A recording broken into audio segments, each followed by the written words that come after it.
हर शाख पे उल्लू बैठे हैं, अंजामे गुलिस्तां क्या होगा।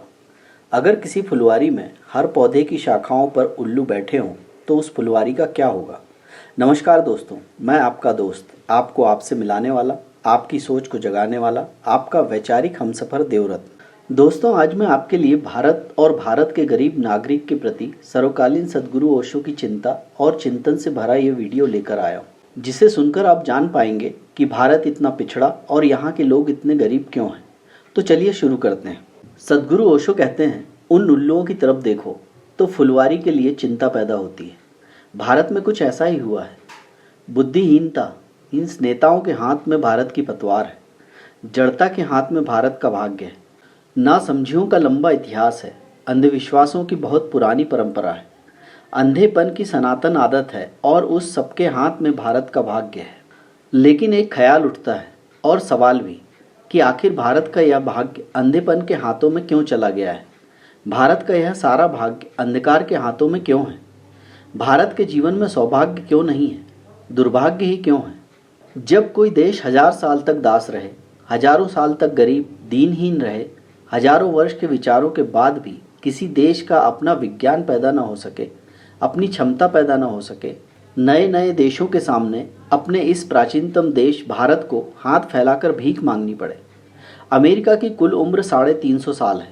350 साल जिसकी संस्कृति की उम्र है, उनके सामने भारत जिसकी संस्कृति की उम्रों को सनातन कहा जाता है, कोई 10,000 साल पुरानी, उसको भीख मांगनी पड़े अमेरिका से। तो 10,000 साल से हम क्या कर रहे थे।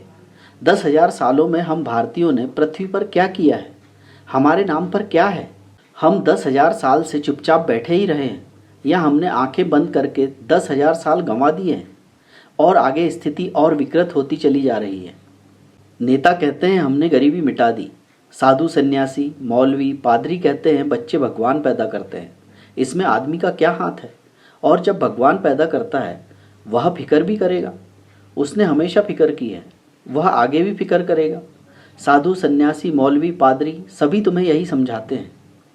नेता कहते हैं कोई मुसीबत कोई समस्या नहीं है। नेताओं को सिवाय चुनाव के दूसरी कोई मुसीबत दिखाई नहीं पड़ती। उनकी आंखों में सिर्फ चुनाव दिखाई पड़ता है और कुछ उनको दिखाई नहीं पड़ता। और उनको चुनाव इसलिए दिखाई पड़ता है क्योंकि उनको सिर्फ कुर्सियां दिखाई पड़ती हैं और कुछ दिखाई नहीं पड़ता।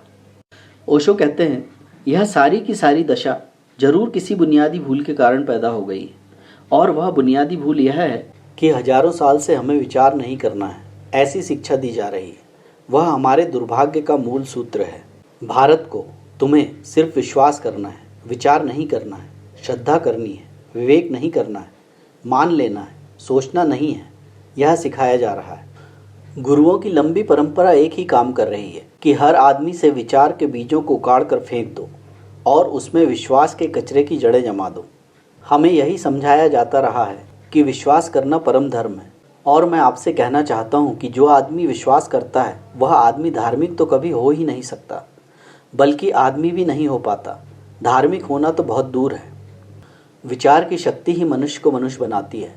जागा हुआ विवेक ही मनुष्य की आत्मा है। भारत की आत्मा खोती चली गई है क्योंकि विवेक और विचार के हम दुश्मन हैं। हम कहते हैं बस मान लेना चाहिए। गीता को इसलिए मान लेना चाहिए कि वह कृष्ण कहते हैं, और गांधीवाद को इसलिए मान लेना चाहिए क्योंकि गांधी जी कहते हैं। बुद्ध के वचन इसलिए मान लेने चाहिए क्योंकि बुद्ध भगवान है, और महावीर के वचन इसलिए मान लेने चाहिए क्योंकि वे तीर्थंकर हैं। लेकिन कौन तय करता है कि कौन तीर्थंकर है, कौन महात्मा है, कौन भगवान है। लेकिन मान लेना चाहिए क्योंकि यह किताबों में लिखा हुआ है। और फिर जो भी कहा जाए, चाहे वह बुद्धिपूर्ण हो, मूर्खतापूर्ण हो, योग्य हो, अयोग्य हो, हितकर हो, अहितकर हो, बस उसको मान लिया जाना चाहिए। मान लिया जाना ही एक योग्यता है हमारी। जो नहीं मानता वह नास्तिक है, अशिक्षित है, वह भटका हुआ है। मैं आपसे कहता हूँ, मानने वाले लोग स्वयं तो अंधे हो ही जाते हैं, क्योंकि मानने वाले को आँख खोलने की ज़रूरत नहीं रहती। मानने वाले के लिए आँख खोलने की क्या ज़रूरत है। आँख खोलने की ज़रूरत तो उसके लिए है जो खुद देखना चाहता है, सोचना चाहता है, चलना चाहता है, समझना चाहता है। उसे आँख खोलने की ज़रूरत है। लेकिन आँख खोलना इस देश में पाप है। यहाँ आँख बंद कर लेना पुण्यात्मा का लक्षण है। जिंदगी से आँख बंद कर लो। दुनिया कुछ भी सोच समझ रही हो, तुम आंख मत खोलना तो देश फिर अभाग्य में, दुर्भाग्य में, दुर्घटना में, अंधेरे में नहीं गिरेगा तो और क्या होगा। और जब इतना अंधापन हो, इतना अंधेरा हो, तो स्वभावतः इतने अंधकार में, इतने अंधेपन में अंधेरे के रहने वाले जीव जंतु अगर नेतृत्व करने लगे तो कोई आश्चर्य तो नहीं है। बंगाल के एक गांव में एक दिन सुबह सुबह एक घटना हो गई थी। एक छोटा सा तेली है, उसकी तेल की दुकान है। वह अपनी तेल की दुकान पर तेल बेच रहा है। गांव में एक विचारक रहता था, वह तेल खरीदने आया है। वह अपना बर्तन सामने रखकर तेल तुलवा रहा है। तभी उसने देखा कि तेली के पीछे बैल चल रहा है, कोल्हू चल रहा है, लेकिन बैल को कोई हाँकने वाला नहीं है, बैल अपने आप ही चल रहा है। तो उस विचारक को बड़ी हैरानी हुई। उसने उस तेली से पूछा कि तुम्हारा बैल बड़ा धार्मिक मालूम पड़ता है, कोई चला ही नहीं रहा और वह चल रहा है। और भारत में ऐसा तो होता ही नहीं, चपरासी से लेकर राष्ट्रपति तक जब तक उसके पीछे कोई हाँकने वाला न हो, कोई चलता ही नहीं। यह बैल कैसा गड़बड़ है, यह भारतीय नहीं मालूम होता, नस्ल कहाँ की है, यह अपने आप क्यों चल रहा है। उस तेली ने कहा, बैल शुद्ध भारतीय है इसलिए चल रहा है। दूसरी जाति का बैल होता तो खड़े होकर पता भी लगाता कि कोई पीछे है कि नहीं। लेकिन महाशय, शायद आप देख नहीं रहे हैं। उस तेली ने कहा कि मैंने उसकी आंख पर पट्टियां बांध दी हैं, उसे दिखाई भी नहीं पड़ता कि कोई पीछे है या नहीं। उस तेली ने कहा, जिसका भी शोषण करना हो उसकी आंख पर पट्टी बांध देना बहुत ज़रूरी होता है, चाहे बैल हो या आदमी। आंख पर पट्टी न हो तो आदमी का शोषण किया जाना बहुत मुश्किल है। शोषण चाहे राजनीतिक हो चाहे धार्मिक, शोषण के लिए शोषित की आंखों पर पट्टी होनी बहुत ज़रूरी है। अंधा ही अपना खून चुसवा सकता है, आंख वाला कैसे चुसवा सकता है। उस विचारक ने कहा, यह तो ठीक है कि आंख पर पट्टी बांध दी, लेकिन बैल कभी रुककर यह पता तो चला सकता है कि पीछे कोई हाँकने वाला है या नहीं। उसे रुककर तो पता चल जाएगा। जब नहीं हाँका जाएगा तो वह समझ सकता है कि कोई पीछे नहीं है। उस तेली ने कहा, महाशय, आप बैल को ज़्यादा बुद्धिमान समझते हैं या मुझे? अगर बैल ज़्यादा बुद्धिमान होता तो वह तेल बेचता और मैं कोल्हू चलाता। मैंने उसके गले में घंटी बांध रखी है, घंटी बजती रहती है, बैल चलता रहता है। जैसे ही घंटी रुकी कि मैं कूदा और मैंने बैल को हाँका। मेरी पीठ है बैल की तरफ, लेकिन कान मेरे वहाँ लगे हैं। घंटी बजती रहती है, मैं जानता हूँ बैल चल रहा है। वह विचारक भी जिद्दी रहा होगा, विचारक जिद्दी ही होते हैं। उसने कहा कि ठीक है, यह मैं समझ गया, घंटी मुझे भी सुनाई पड़ रही है, लेकिन बैल खड़े होकर गर्दन हिलाकर भी तो घंटी बजा सकता है। उस तेली ने कहा, महाराज जोर से मत बोलिए, बैल अगर सुन लेगा तो मैं मुसीबत में पड़ जाऊंगा और आप आगे से किसी और दुकान से तेल खरीद लेना। ऐसे आदमियों का साथ ठीक नहीं होता, सोहबत का असर पड़ जाता है। भारतीय चित्त के साथ भी बैल जैसा व्यवहार किया गया है। आँख पर पट्टियाँ हैं, गले में घंटियाँ हैं और भारत को तुम्हें जोता गया है कोल्हू में, जिसका फ़ायदा हुआ है कुछ लोगों को। फ़ायदा नहीं होता तो यह कभी चलता नहीं। फ़ायदा बहुत हुआ है, लेकिन सिर्फ सत्ताधारियों को, चाहे वे सत्ताधारी किसी भी तरह के हों, चाहे राजनीतिक सत्ता हो उनके हाथ में, चाहे धार्मिक सत्ता हो, चाहे आर्थिक सत्ता हो। सत्ताधारियों के लिए यह हितकर है, यह मंगलदायी है कि लोग न सोचें न विचारें, क्योंकि सोच विचार से आँख खुल जाती है। तुम्हारी आँख पर पट्टी बांधने की उनकी तरकीबें हैं। श्रद्धा करो, विश्वास करो, अनुगमन करो, पीछे चलो। अपनी बुद्धि पर कभी जोर मत देना। कृष्ण को मानो, राम को मानो, गांधी को मानो, अपने को कभी मत मानना। बस एक चीज़ से बचना, खुद को मानने से। और सबको मानना कोई हर्जा नहीं है, क्योंकि जो आदमी दूसरों को मानता रहता है उसकी खुद की जानने और सोचने की क्षमता धीरे धीरे क्षीण हो जाती है। आखिर में ज़रूरत ही नहीं रहती उसकी। जब दूसरों ने सब कह दिया है सत्य, तो मुझे और खोजने की क्या ज़रूरत। अगर एक आदमी 3 साल तक आँख बंद करके बैठ जाए तो उसकी आंखें भी रोशनी खो देगी। फिर भारत की तुम्हारी आंखों पर तो सदियों से पट्टी बंधी है, लेकिन संभावना अभी भी जीवित है। लेकिन भारत सोच सकता है, तुम सोच सकते हो, विचारशील हो सकते हो, अपना विवेक जगा सकते हो। संदेह पहला सूत्र है। संदेह पैदा हो, डाउट पैदा हो तो विचार पैदा होता है, क्योंकि संदेह कहता है सोचो क्या ठीक है, अगर यह ठीक नहीं है तो ठीक क्या है, अगर यही ठीक है तो सोचने की कोई ज़रूरत नहीं है, बात खत्म हो गई। लेकिन क्या ठीक है हमारे पुरखे हमेशा के लिए तय कर गए हैं। हमारे हाथ में अब कोई काम नहीं है, सोचने का क्या सवाल है। संदेह पैदा होता है तो विचार पैदा होता है, और जब विचार पैदा होता है तो पुरुषार्थ पैदा होता है, कुछ करने का सवाल उठता है। जब विचार लेता है आदमी तो करके देखता है कि हो सकता है या नहीं हो सकता है। कुछ वर्षों पहले एक पाश्चात्य डॉक्टर डैनिश हिंदुस्तान आया। उसने स्वामी शिवानंद की एक किताब पढ़ी। आप में से कई लोगों ने पढ़ी होगी, क्योंकि फिजूल किताबें पढ़ने के सिवाय हम कोई और काम नहीं करते हैं। स्वामी शिवानंद की एक किताब उसने पढ़ी। उस किताब में लिखा हुआ है कि ओम का पाठ करने से हर तरह की बीमारी तत्काल दूर हो जाती है, और यह भी लिखा है कि ओम का पाठ करने से बीमारी तो क्या, अगर कोई आदमी पूरी श्रद्धा विश्वास से ओम का पाठ करे तो मृत्यु को भी जीत लेता है। कई किताबों में लिखा है यह। स्वामी शिवानंद का कोई कसूर नहीं है, उन्होंने कॉपी किया होगा कहीं से। यहाँ हिंदुस्तान में कोई अपनी तरफ से कुछ लिखता नहीं है सिवाय कार्बन कॉपी के, इसलिए उनका कोई भी कसूर नहीं है, उनकी कोई गलती नहीं है। यह तो कई किताब में लिखा हुआ है, उन्होंने उतार दिया होगा। हिंदुस्तान में किताब लिखने का ढंग यही है कि 10 किताब पढ़ो और एक किताब लिखो, फौरन नई किताब पैदा हो जाती है। इसलिए उनकी कोई गलती नहीं है, उन्होंने तो पुरखों ने जो पहले भी कहा है उसको ही दोहरा दिया है।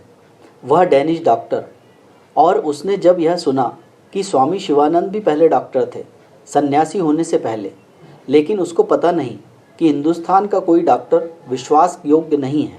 वह डॉक्टर ऊपर से रहता है, भीतर वही हिंदुस्तानी पागल दिमाग बैठा हुआ है। कब गेरुआ वस्त्र पहन लेगा कुछ पता नहीं, और कब राम राम जपने लगेगा कुछ पता नहीं, और अभी भी दवाई इंजेक्शन लगाते वक्त भीतर भीतर जप रहा हो तो कोई ठिकाना नहीं। लेकिन उसने सोचा यह शिवानंद तो डॉक्टर था, वो जब लिख रहा है तो कुछ सोच कर लिख रहा होगा कि ओम के पाठ से बीमारियां दूर हो जाती हैं। डॉक्टर है तो कुछ सोच कर लिखा होगा। और जब यह कहता है कि मृत्यु तक जीती जा सकती है तो कोई प्रयोग करके लिखा होगा, क्योंकि पश्चिम में कोई कुछ भी ऐसे ही नहीं लिख देता। लेकिन उन्हें पता नहीं हमारी आदतों का, कि हमें इसकी फिक्र ही नहीं कि हम क्या लिखते हैं, क्या कहते हैं। हम कुछ भी कह सकते हैं, हम कुछ भी लिख सकते हैं। वह आदमी भागा हुआ हिंदुस्तान आया, हम कहेंगे ना समझता। कितने ही लोगों ने ऐसी किताबें पढ़ी होंगी। कभी कोई भागकर कहीं जाता है, पढ़ लेते हैं, अपने घर में बैठे रहते हैं, लेकिन उसको यह बेचैनी हो गई कि एक डॉक्टर ऐसा लिखता है तो ज़रूर इसमें कोई मतलब होना चाहिए। बेचारा वह ऋषिकेश पहुंचा। वह बड़े भाव से भरा हुआ था। उसने अपनी डायरी में लिखा है कि मैं इतना पागल हो गया कि अगर ऐसा कोई सूत्र मिल गया है जिसके पाठ से सारी बीमारियां दूर हो जाती हैं, तब तो दुनिया धन्य हो जाएगी। तब तो अस्पतालों की, मेडिकल कॉलेजों की इतनी दवा दारू, इतना सब दन फन करने की ज़रूरत ही नहीं, सब बंद कर देंगे। एक छोटी सी तरकीब मिल गई है, सीक्रेट मिल गया है। यह तो बड़ा राज है। इस आदमी को तो नोबेल प्राइज़ मिलना चाहिए अभी इसी वक्त। कहाँ छोटी मोटी दवाइयाँ खोजने वालों को, लुई पाश्चर को, फला डिका को तुम जाकर नोबेल प्राइज़ दे देते हो। जिस आदमी ने इतनी बड़ी बात निकाल ली है, इसको तो नोबेल प्राइज़ अभी मिलनी चाहिए। वह भागा हुआ ऋषिकेश पहुंचा। उसने जाकर स्वामी शिवानंद के सेक्रेटरी को कहा कि मैं स्वामी जी से इसी वक्त मिलना चाहता हूँ। सेक्रेटरी ने कहा अभी नहीं मिल सकते, अभी स्वामी जी बीमार हैं और डॉक्टर उन्हें इंजेक्शन लगा रहा है। वह आदमी तो भौचक्का खड़ा रह गया। स्वामी जी, उसने कहा बीमार हैं? यह कभी नहीं हो सकता। यह कैसे हो सकता है? स्वामी जी कभी बीमार नहीं हो सकते। मैंने तो उनकी किताब पढ़ी है जिसमें लिखा है कि ओम का पाठ करने से आदमी बीमारियों को जीत लेता है। उस सेक्रेटरी ने कहा पढ़ी होगी किताब, लेकिन स्वामी जी बीमार हैं, अभी डॉक्टर देख रहा है, अभी आप नहीं मिल सकते। हम कहेंगे, अगर हम होते वहाँ तो हम कहते अरे पागल, तू समझता नहीं है, स्वामी जी लीला कर रहे हैं। यह तो लीला है। स्वामी जी थोड़े ही बीमार पड़े हैं, यह तो लीला दिखला रहे हैं। अपने भक्तों की जांच कर रहे हैं, कौन श्रद्धा रखता है, कौन अश्रद्धा रखता है। भक्तों को परख रहे हैं स्वामी जी। इस वक्त बीमार नहीं हैं, लीला कर रहे हैं और जांच कर रहे हैं कि कौन है सच्चा श्रद्धालु। जो अभी भी माने कि स्वामी जी स्वस्थ हैं वही सच्चा श्रद्धालु, जो नहीं माने वह नास्तिक है। लेकिन वह डैनिश डॉक्टर, वह तो जैसे पहाड़ से गिर पड़ा। उसने अपनी किताब में लिखा है कि मैं तो दंग रह गया कि लोग कैसे हैं, किस मुद्दे पर लिखा है इस आदमी ने यह। लेकिन हम कुछ भी नहीं कहेंगे। हम कहेंगे कहाँ, इसमें क्या, कौन सी मुद्दे की बात है। हमें ख्याल भी नहीं आएगा, क्योंकि विचार तो हमने बंद ही कर दिया है। यह सब ख्याल दूसरों को आते हैं, विदेशियों को आते हैं, समृद्ध लोगों को आते हैं। जो विचार कर रहे हैं वे पूछना चाहते हैं, संदेह करना चाहते हैं, प्रयोग करना चाहते हैं, परीक्षण करना चाहते हैं, नतीजे निकालना चाहते हैं। हम सिर्फ घोषणाएं करते हैं। यह स्थिति देश में विचार को पैदा नहीं होने देती है, और विचार पैदा नहीं होगा तो तुम गरीब ही रहोगे, तो भारत का कोई भी भविष्य नहीं होगा। आज बस इतना ही। धन्यवाद। अपने जीवन मूल्यों में वृद्धि के लिए अपने इस दोस्त के वीडियो को लाइक और चैनल को सब्सक्राइब कर प्रोत्साहित करना ना भूलें, और वीडियो को अपनों में शेयर कर अपने इस दोस्त के छोटे से प्रयास 2 फल ठहरें और अपने लिए सोचें। मैं अपना अमूल्य योगदान अवश्य दें। अगला वीडियो कल सुबह जरूर देखें। धन्यवाद। Thank you for watching. Please like and subscribe our channel and press the bell icon for upcoming updates. I pray you may always be healthy and happy. Thank you for अपने